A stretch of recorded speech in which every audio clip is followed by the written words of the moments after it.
आज हम बात करने वाले हैं ट्रेडिंग के सबसे बेसिक लेकिन सबसे पावरफुल कॉन्सेप्ट के बारे में, सपोर्ट और रेजिस्टेंस। इस वीडियो में हम इस कॉन्सेप्ट को डिटेल में समझेंगे। सपोर्ट और रेजिस्टेंस होता क्या है, इन्हें आइडेंटिफाई कैसे करें, और सबसे इंपॉर्टेंट बात, हम ये भी जानेंगे कि कैसे आप इन जोन्स को यूज करके अपनी ट्रेड एंट्रीज और एग्जिट्स को बेहतर बना सकते हो। देखो, मार्केट एक परमानेंट टग ऑफ वॉर है जहां बायर्स और सेलर्स हमेशा प्राइस को अपने अपने डायरेक्शन में खींचते रहते हैं। किसी भी मार्केट में प्राइस एक फंडामेंटल चीज के बेसिस पर मूव करती है और वो है डिमांड एंड सप्लाई। अब चाहे वो सब्जी मंडी हो जहां कभी कभी प्याज और टमाटर के दाम आसमान छू लेते हैं, या फिर फाइनेंशियल मार्केट्स जहां स्टॉक्स या ऑप्शन प्राइसेस कॉन्स्टेंटली फ्लक्चुएट होते हैं। जब मार्केट में किसी भी एसेट या सिक्योरिटी के लिए बायर्स सेलर्स के कंपैरिजन में ज्यादा होते हैं तो they collectively increase the demand और फिर प्राइसेस बढ़ने लगते हैं। ऑन द अदर हैंड, जब सेलर्स डोमिनेट करते हैं तो there is a rise in supply and prices गिरने लगते हैं। अब टेक्निकल एनालिसिस ये मान के चलता है कि हिस्टोरिकल डेटा से हम फ्यूचर प्राइस मूवमेंट्स को प्रेडिक्ट कर सकते हैं। तो हिस्टोरिकली चार्ट पे अक्सर ऐसे जोन्स बनते हैं जहां बायर्स को वैल्यू दिखती है and a lot of buyers jump in to push the demand higher. ये बन जाता है सपोर्ट। और कुछ जोन्स ऐसे होते हैं जहां सेलर्स अक्सर प्रॉफिट बुकिंग करने लगते हैं and this selling pressure ends up pushing the price down from this level. बस यही होता है रेजिस्टेंस। सपोर्ट और रेजिस्टेंस हर ट्रेडर के लिए क्रूशियल है और ये कॉन्सेप्ट मार्केट साइकोलॉजी के साथ इस तरह जुड़ी है कि ये जोन्स फिर ट्रेडर्स के बिहेवियर और डिसीजन मेकिंग को बहुत इन्फ्लुएंस करते हैं। अब एक एग्जांपल देखते हैं। ये बैंक निफ्टी का इंट्राडे चार्ट है on a 5 minute time frame. यहाँ आपको दो क्लियर जोन्स नजर आएंगे। पहला जोन है ये support zone. Now if you see, जब भी प्राइस 50 to 200 के पास आई है, it stops falling and bounces back. तो this is a demand zone for buyers. दूसरा जोन है 50 to 375 के पास। जब भी प्राइस बढ़कर इस जोन में आई है, हर बार सेलिंग प्रेशर आ रहा है and price has failed to break this zone. So this is a resistance level. Support और रेजिस्टेंस एक मेजर वजह से काम करते हैं। ये आपके ट्रेडिंग डिसीजंस में आपको कन्विक्शन देते हैं। जब प्राइस सपोर्ट लेवल के पास आती है तो ट्रेडर्स दो मेजर सिनेरियोज एक्सपेक्ट करते हैं, रिजेक्शन या ब्रेकआउट। अगर आप सही समय पे ब्रेकआउट आइडेंटिफाई कर सकते हो तो आपको बढ़िया ट्रेडिंग अपॉर्चुनिटीज मिल सकती है। Now before diving deeper into methods to identify support and resistance, हमें कुछ कॉन्सेप्ट समझने जरूरी है। पहला,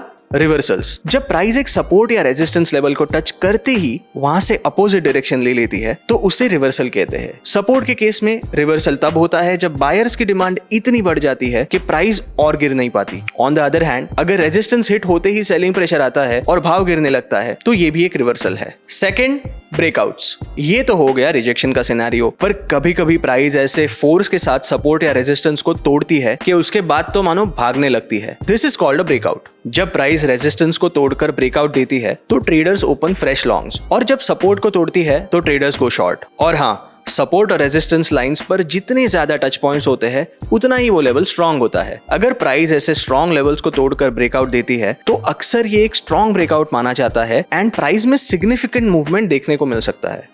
थर्ड, रिट्रेसमेंट्स। कभी कभी होता यह है कि प्राइस टेम्पररीली सपोर्ट या रेजिस्टेंस लेवल के अगेंस्ट मूव करती है, but it isn't a strong rejection and hence price फिर वापस अपने ओरिजिनल ट्रेंड पर आ जाती है। इनसे बचना बहुत जरूरी है, especially if you are an options buyer, क्योंकि अगर आप रिट्रेसमेंट को रिवर्सल समझ बैठे तो आप अपोजिट ट्रेड ले सकते हैं सिर्फ ये देखने के लिए कि प्राइस तो अल्टीमेटली अपने रेंज में ही घूम रहा है। अब बातें बहुत हो गई, पर सपोर्ट और रेजिस्टेंस लेवल्स को आइडेंटिफाई कैसे करते हैं? सपोर्ट और रेजिस्टेंस लेवल्स को एक्यूरेटली आइडेंटिफाई करना ट्रेडिंग का एक क्रूशियल एस्पेक्ट है, क्योंकि ये लेवल्स आपको ना सिर्फ पोटेंशियल एंट्रीज और एग्जिट्स में काम आते हैं, but they can also be a great zone to set your stop loss and targets. इन्हें आइडेंटिफाई करने के तो कई मेथड्स है जो आपको ट्रेडिंग में मदद करेंगे।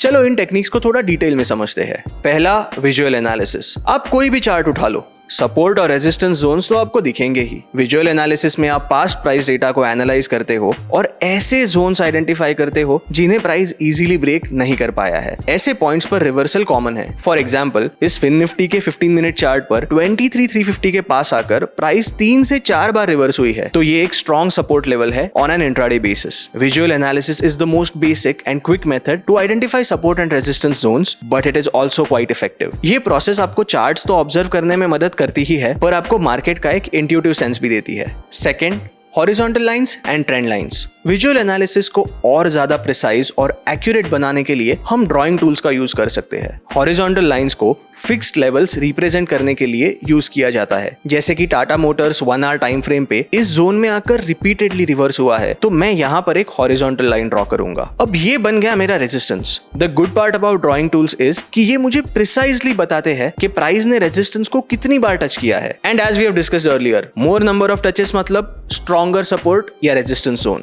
हॉरिजॉन्टल लाइंस ड्रॉ करने के लिए चार्ट पर उस प्राइस लेवल को आइडेंटिफाई करना होता है जहां प्राइस ने मल्टीपल टाइम्स रिएक्ट किया हो। जैसे ही आप ऐसे पॉइंट्स आइडेंटिफाई करते हैं, आप एक हॉरिजॉन्टल लाइन ड्रॉ करो जो फ्यूचर में भी पोटेंशियल सपोर्ट या रेजिस्टेंस का इंडिकेशन दे सकती है। On the other hand, trend lines dynamic levels को रिप्रेजेंट करते हैं। ट्रेंड लाइंस ड्रॉ करने के लिए आपको प्राइस के मल्टीपल हाइज या फिर मल्टीपल लोज को कनेक्ट करना होता है। फॉर एग्जाम्पल, अगर एक स्टॉक की प्राइस कंसिस्टेंटली हायर हाइज और हायर लोज बनाती है तो आप एक अपवर्ड ट्रेंड लाइन ड्रॉ कर सकते हैं जो सपोर्ट का काम करेगी। ट्रेंड लाइंस ड्रॉ करते वक्त आपको लो पॉइंट्स को कनेक्ट करना होता है एक अपवर्ड ट्रेंड लाइन के लिए और हाई पॉइंट्स को कनेक्ट करिए एक डाउनवर्ड ट्रेंड लाइन के लिए। अब ये ट्रेंड लाइंस हमें ब्रॉडर मार्केट मूवमेंट समझने में तो मदद करती ही है, but they also make our trading decisions a bit more accurate. जब बात ट्रेंड लाइंस को ड्रॉ करने की आती है तो काफी ट्रेडर्स के मन में एक सवाल होता है, should the trend line be touching the candles wick, candles close, या फिर कैंडल के बॉडी को टच करनी चाहिए? अब इसका जवाब ना सिंपल है, जहां भी आपको मैक्सिमम टचेस मिले ट्रेंड लाइन वही ड्रॉ करनी चाहिए। फॉर एग्जाम्पल, इस चार्ट पे हमने सपोर्ट के तौर पे ये ट्रेंड लाइन ड्रॉ की है। Now this looks very good, but if we move this just a little up we get so many more touches. अब यहाँ आप ओवरलैप भी देख सकते हो, विच इज फाइन, क्योंकि इस ओवरलैप को हम किसी भी एंगल से ब्रेकआउट तो नहीं कहेंगे। टेक्निकल इंडिकेटर्स वो मैथमेटिकल कैलकुलेशंस है जो प्राइस, वॉल्यूम और ओपन इंटरेस्ट जैसे डेटा को यूज करके फ्यूचर प्राइस मूवमेंट्स प्रेडिक्ट करते हैं। इनमें दो इंपॉर्टेंट इंडिकेटर्स है, मूविंग एवरेजेस और pivot points.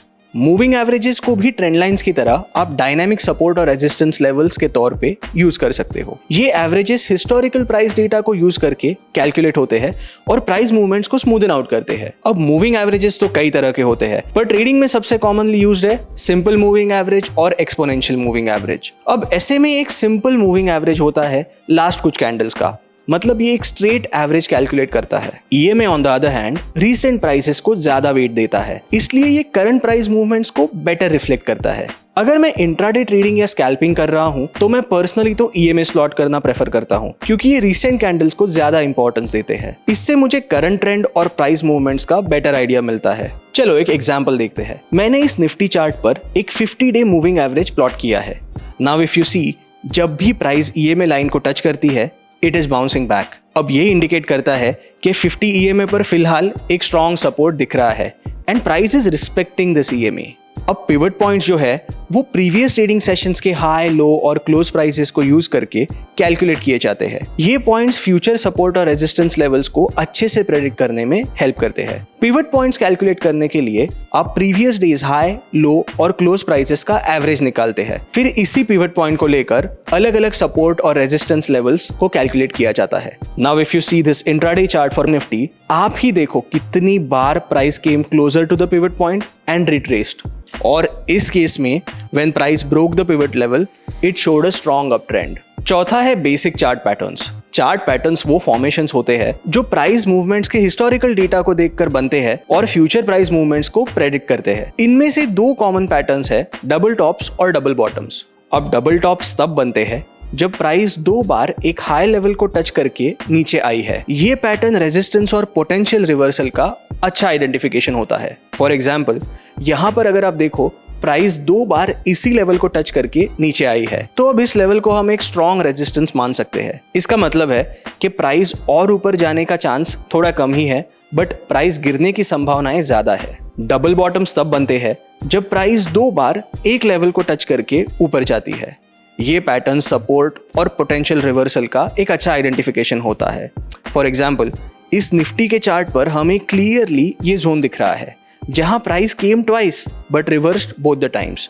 Now this is a strong support level. अब हमने समझा कैसे visual analysis, horizontal lines, trend lines, technical indicators और चार्ट पैटर्न्स को यूज करके सपोर्ट और रेजिस्टेंस लेवल्स को आइडेंटिफाई किया जाता है। ये टेक्निक्स आपको मार्केट के की लेवल्स को समझने में बहुत हेल्प करते हैं, लेकिन सिर्फ ये टेक्निक्स इनफ नहीं है। इन लेवल्स को और रिलायबल बनाने के लिए कुछ इंपॉर्टेंट कंसिडरेशंस है जिन्हें आपको ध्यान में रखना है। ये कंसिडरेशंस आपको सपोर्ट और रेजिस्टेंस लेवल्स को एक्यूरेटली कंफर्म करने में, इनकी स्ट्रेंथ को वैलिडेट करने में बहुत हेल्प करते हैं। तो पहला कंसिडरेशन है मल्टी टाइम फ्रेम एनालिसिस। इसमें बेसिकली हम अलग अलग टाइम फ्रेम्स को एनालाइज करते हैं, जैसे डेली, वीकली और मंथली चार्ट्स, ताकि आइडेंटिफाइड सपोर्ट और रेजिस्टेंस लेवल्स की रिलायबिलिटी को कंफर्म किया जा सके। जब हम अलग अलग टाइम फ्रेम्स को देखते हैं तो हमें मार्केट का एक ब्रॉडर पर्सपेक्टिव मिलता है। देखो, ट्रेडिंग में कॉन्फिडेंस बहुत जरूरी है और multi time frame analysis is one of the ways that makes you more confident with your trading decisions. Let's say you are analysing a bank Nifty chart on a 5 minute time frame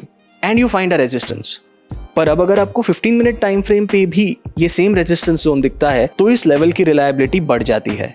basically जो भी chart आप देख रहे हो, try validating the support or resistance zones from a slightly higher time frame as well. तो अगर 15 minute chart देख रहे हो, try checking a 1 hour chart, and if you are looking let's say at a daily chart, try validating the support levels and resistance levels with a weekly chart as well. Multi time frame analysis से आपको market का overall trend और की levels का confirmation अच्छे से मिलता है, which can help you a lot in your entry and exit decisions. Second is using confluence. Confluence का मतलब होता है कि मल्टीपल टेक्निकल एनालिसिस टेक्निक्स को कंबाइन करके आप स्ट्रॉन्गर सिग्नल्स आइडेंटिफाई करते हो। सपोर्ट और रेजिस्टेंस के केस में we can try to find confluence with different methods, जैसे मूविंग एवरेजेस, ट्रेंड लाइंस और पिवट पॉइंट्स। अब इन्हें कंबाइन करके हम सपोर्ट रेजिस्टेंस लेवल्स को रीइंफोर्स कर सकते हैं जो हमें मैन्युअली आइडेंटिफाई किए हैं। जब मल्टीपल टेक्निक्स सेम सपोर्ट या रेजिस्टेंस लेवल को इंडिकेट करते हैं तो उस लेवल का सिग्निफिकेंस बढ़ जाता है। Take a look at this support level on the Nifty chart. यहाँ 50 डे मूविंग एवरेज भी है और आपकी हॉरिजॉन्टल लाइन भी है, तो ये कॉन्फ्लुएंस क्रिएट करता है जो इस सपोर्ट लेवल को और भी बेहतर बनाता है एंड हेंस इस लेवल का ब्रेक होना मुश्किल होगा, और अगर लेवल ब्रेक होती है तो it can indicate a significant downturn. Confluence के कॉन्सेप्ट को यूज करके आप ट्रेडिंग डिसीजंस और कॉन्फिडेंटली एग्जीक्यूट कर सकते हो। थर्ड है psychological price points. Round figures जैसे 24,000, 24,100, 24,200 अक्सर स्ट्रॉन्ग सपोर्ट और रेजिस्टेंस लेवल्स बन जाते हैं और इसके पीछे कुछ की रीजंस है। पहला, राउंड फिगर्स आसानी से याद रहते हैं। मार्केट पार्टिसिपेंट्स के लिए 24,000 या 24,500 को याद रखना ज्यादा सिंपल होता है compare to more precise levels like 24,327। Psychological impact. Human psychology का मार्केट पर बहुत बड़ा असर होता है। अब लोगों को राउंड नंबर्स ज्यादा सिग्निफिकेंट लगते हैं और उन पे डिसीजंस लेना आसान होता है। जैसे एक ट्रेडर या इन्वेस्टर को लगता है कि 24,000 पर बाय करना ज्यादा मीनिंगफुल है compare to 23,982। Cluster of orders. Round figures पर बहुत सारे ऑर्डर्स क्लस्टर हो जाते हैं। ट्रेडर्स और इंस्टीट्यूशंस दोनों ही राउंड नंबर्स पर बाय सेल ऑर्डर्स सेट करते हैं। अब ये ऑर्डर्स जब एग्जीक्यूट होते हैं तो प्राइस लेवल्स को सिग्निफिकेंट सपोर्ट या रेजिस्टेंस मिलता है। Fourth is previous support becomes resistance and vice versa. अब ये एक बहुत ही इंटरेस्टिंग कॉन्सेप्ट है। Previous support becomes resistance and past resistance becomes support. जब एक सपोर्ट लेवल ब्रेक होता है तो वो अक्सर रेजिस्टेंस लेवल बन जाता है, और जब एक रेजिस्टेंस लेवल सरपास होता है तो वो सपोर्ट लेवल बन जाता है। सरप्राइज्ड? इस निफ्टी के चार्ट को देखो, ये बैंक निफ्टी चार्ट देख लो, HDFC बैंक देख लो। ये फेनोमेनन इसलिए होता है क्योंकि मार्केट डायनामिक्स चेंज होने के साथ इन प्राइस लेवल्स का रोल स्विच हो जाता है। वैसे देखा जाए तो इस फेनोमेनन के पीछे भी मार्केट साइकोलॉजी और ट्रेडिंग बिहेवियर ही है। जब एक सपोर्ट लेवल ब्रेक होता है तो ये इंडिकेट करता है कि बायर्स इतने स्ट्रांग नहीं थे कि इस प्राइस को मेंटेन कर सके और सेलर्स ने कंट्रोल ले लिया। ये पहला सपोर्ट लेवल अब एक न्यू रेजिस्टेंस बन जाता है, क्योंकि जिन ट्रेडर्स ने सपोर्ट लेवल पर बाय किया था वो अब ब्रेक इवन पर सेल करने की सोच सकते हैं, और ये सेलिंग प्रेशर को बढ़ाता है। इसी तरह जब एक रेजिस्टेंस लेवल सरपास होता है तो ये दिखाता है कि बायर्स ने सेलिंग प्रेशर को ओवरकम कर लिया है, और ये पहला रेजिस्टेंस लेवल अब सपोर्ट बन जाता है। Fifth, support and resistance is a zone, not just a precise line. Okay, this is one of the most important aspects when it comes to this topic. Support और resistance को सिर्फ एक precise line की तरह मत treat करो. See, before a massive reversal or a breakout, price movements अक्सर एक range में fluctuate करते हैं, rather than touching an exact level. Support और resistance को zones की तरह देखने का practical फायदा ये है कि आप अपने entry और exit points को ज्यादा flexible रख सकते हो. And this can help you in better risk management, क्योंकि आप स्टॉप लॉस ऑर्डर्स को भी उस हिसाब से एडजस्ट कर सकते हो। इमेजिन करो आपने निफ्टी का कोई कॉल ऑप्शन बाय किया है और स्टॉप लॉस निफ्टी के सपोर्ट लेवल पर सेट किया है। अब अगर आप सपोर्ट को लाइन के बदले जोन की तरह ट्रीट करते और अपना स्टॉप लॉस एग्जैक्ट लेवल से 10-15 पॉइंट नीचे रखते तो आपका स्टॉप लॉस तो सेव होता ही और प्रॉफिट बुकिंग का भी चांस मिलता। इस तरह से you can avoid false breakouts और अपने ट्रेडिंग डिसीजंस को और इंप्रूव कर सकते हो। अब आप सपोर्ट और रेजिस्टेंस तो समझ चुके हैं, लेकिन ट्रेडिंग के वक्त लोग अक्सर कुछ गलतियां करते हैं। Let's look at 4 mistakes that you must avoid while trading with support and resistance. First, trades preempt मत करना। जब तक आपको ब्रेकआउट का कंफर्मेशन नहीं आता, do not enter the trade. और कंफर्मेशन का सबसे basic criteria is candle closes above the resistance और बिलो द सपोर्ट। बिकॉज कई बार ऐसा होगा कि जो आपको ब्रेकआउट लगा वो कैंडल क्लोज होने तक तो रिवर्स हो गया, ट्रेन पकड़ने में बहुत देर हो जाए तो उसे छोड़ना ही बेहतर है। ट्रेडिंग का सीन भी कुछ ऐसा ही है। कंफर्मेशन के चक्कर में if it becomes too late for an entry, just skip the trade. क्योंकि ऐसे सिनेरियोज में अगर ब्रेकआउट कंफर्म्ड हो फिर भी risk reward ratio will always be against you. Third is ignoring volume. Simple सी बात है, हम एनालिसिस करते हैं ताकि फ्यूचर प्राइस मूवमेंट्स प्रेडिक्ट कर सके, पर इसके लिए हम एनालाइज करते हैं पास्ट प्राइस मूवमेंट्स को। अब सोचो, अगर पास्ट में कुछ ही ट्रेडर्स ने मिलकर प्राइस को मूव किया है तो दूसरे ट्रेडर्स उस मूव को इजीली रिवर्स कर सकते हैं। लेकिन अगर काफी सारे ट्रेडर्स ने मिलकर प्राइस मूव की हो तो इसका मतलब है कि उस मूव में दम है, कन्विक्शन है, और ये हमें पता चलता है वॉल्यूम से। अगर लॉन्ग कैंडल्स या ब्रेकआउट्स के साथ हाई वॉल्यूम भी हो तो मूव स्ट्रॉन्ग है, पर अगर वॉल्यूम वीक है तो ये एक फॉल्स इंडिकेशन भी हो सकता है। And finally, ignoring market context. देखो, मार्केट कॉन्टेक्स्ट समझना बहुत जरूरी है। टेक्निकल एनालिसिस अपनी जगह सही है, पर ब्रॉडर इकोनॉमिक फैक्टर्स और न्यूज इवेंट्स का प्राइस पर स्ट्रॉन्ग इंपैक्ट होता है। सो कोई भी सपोर्ट या रेजिस्टेंस जोन्स आइसोलेटेड नहीं होते, इन्हें एक्सटर्नल फैक्टर्स इन्फ्लुएंस करते हैं। मान लो अगर आरबीआई मॉनेटरी पॉलिसी मीटिंग होने वाली है तो मार्केट ज्यादा वोलेटाइल हो सकता है, and depending on the outcome of this meeting, strong support या रेजिस्टेंस भी इजीली ब्रेक हो सकता है। न्यूज इवेंट्स और इकोनॉमिक फैक्टर्स को देखकर अपने ट्रेडिंग डिसीजंस को एडजस्ट करना भी बहुत जरूरी है। तो दोस्तों, ये था हमारा comprehensive guide on support and resistance. अगर आपको ये वीडियो पसंद आई है और आप टेक्निकल एनालिसिस के कॉन्सेप्ट्स को और डिटेल में जानना चाहते हो तो let us know in the comment section, और सब्सक्राइब करिए हमारे चैनल को ताकि आपको और भी इंफॉर्मेटिव वीडियोस मिलती रहे। सी यू देन।